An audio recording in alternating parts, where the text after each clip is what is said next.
In 1927, an American journalist wrote, "A change has come over our democracy. It is called consumptionism. The American citizen's first importance to his country is now no longer that of citizen, but that of consumer." The growing wave of consumerism helped in turn to create a stock market boom. And yet again, Edward Bernays became involved, promoting the novel idea that ordinary people should buy shares, borrowing money from banks he also represented. And yet again, millions followed his advice. He was uniquely knowledgeable about how people in large numbers are going to react to products and ideas and so on. But in political terms, if he were to go out, so I can't imagine that he could get 3 people to stand and listen. Wasn't particularly articulate, was a kind of funny looking, and didn't have any sense of reaching out for people one-on-one. None at all. He didn't think about people in groups of one, thought about people in groups of thousands. So I would have nothing to do with him. Hello? Bernays soon became famous as the man who understood the mind of the crowd. And in 1924, the president contacted him. President Coolidge was a quiet, taciturn man and had become a national joke.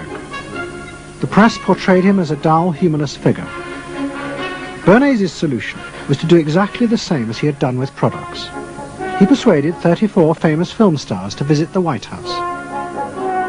And for the first time, politics became involved with public relations. And I lined up these 34 people, and I'd say, "What's your name?" He'd say, "Al Jolson." I'd say, "Mr. President, Al Jolson." Next day, every newspaper in the United States had a front page story. President Coolidge entertains actors at White House. And the Times had a headline which said, "President nearly laughed." And everybody was happy. But while Bernays became rich and powerful in America, in Vienna his uncle was facing disaster. Like much of Europe, Vienna was suffering an economic crisis and massive inflation, which wiped out all of Freud's savings. Facing bankruptcy, he wrote to his nephew for help. Bernays responded by arranging for Freud's works to be published for the first time in America, and began to send his uncle precious dollars, which Freud kept secretly in a foreign bank account. He was Freud's agent, if you will, to get his books published. Well, of course, once the books were being published, Eddie couldn't help himself but promote these books, see that everybody read them, make them controversial, emphasize the fact that, do you know what Freud says about sex and what he says cigarettes are a symbol of, and so on and so forth? How do you suppose all those stories got out? Certainly the academics weren't spreading these around the country. Eddie Bernays was. Then, when Freud became accepted, well then, of course, to go to a client and say, "Well, Uncle Siggy," see, then that had some cachet. But notice there, first Eddie created Uncle Siggy in the U.S., made him acceptable, secondly, and thirdly, then capitalized on Uncle Siggy. Typical Bernays performance. Bernays also suggested that Freud promote himself in the United States. He proposed his uncle write an article for Cosmopolitan, a magazine that Bernays represented, entitled "A Woman's Mental Place in the Home." Freud was furious. Such an idea, he said, was unthinkable. It was vulgar, and anyway, he hated America. Freud was now becoming increasingly pessimistic about human beings. In the mid-20s, he retreated in the summers to the Alps, sometimes staying in an old hotel, the Pension Moritz in Berchtesgaden.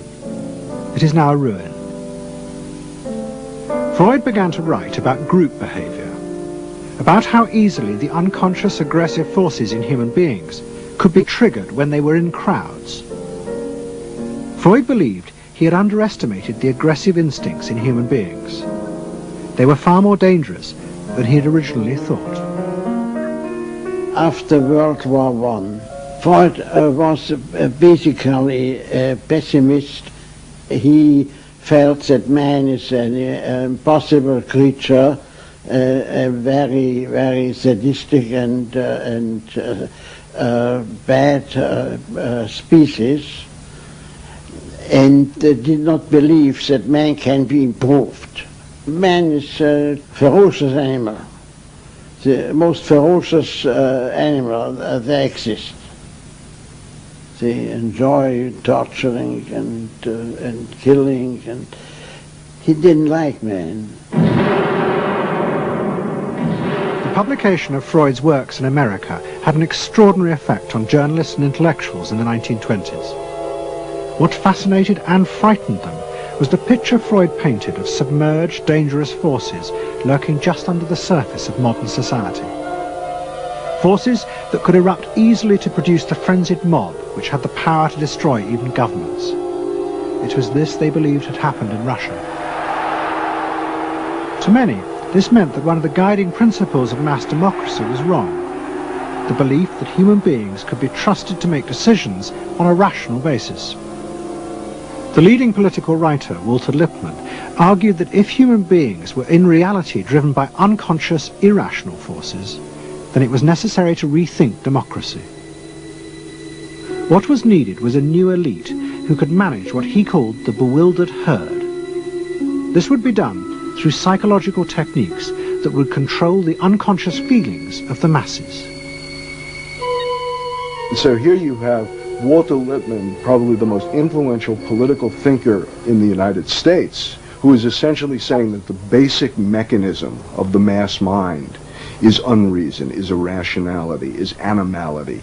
He believes that the mob in the street, which is how he sees ordinary people, are people who are driven not by their minds but by their spinal cords. The notion of kind of animal drives, unconscious instinctual drives lurking beneath the surface of civilization.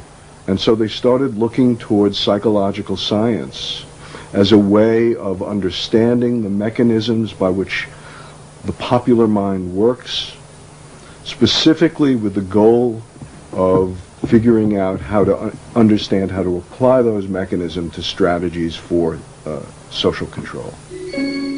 Edward Bernays was fascinated by Lippmann's arguments, and also saw a way to promote himself by using them.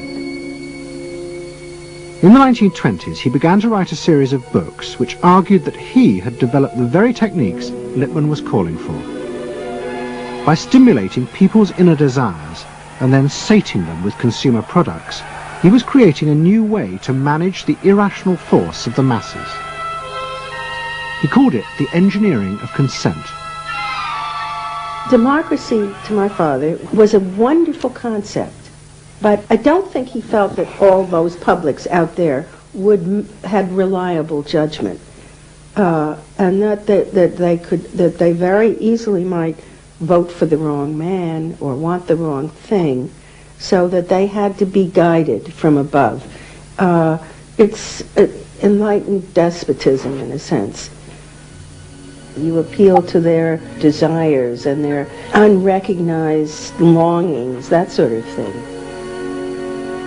That you can tap into their deepest desires or their deepest fears and use that to your own purposes. And then, in 1928, a president came to power who agreed with Bernays. President Hoover was the first politician to articulate the idea that consumerism had become the central motor of American life. After his election, he told a group of advertisers and public relations men, "You have taken over the job of creating desire and have transformed people into constantly moving happiness machines. Machines which have become the key to economic progress." What was beginning to emerge in the 1920s was a new idea of how to run mass democracy. At its heart was the consuming self, which not only made the economy work, but was happy and docile, and so created a stable society.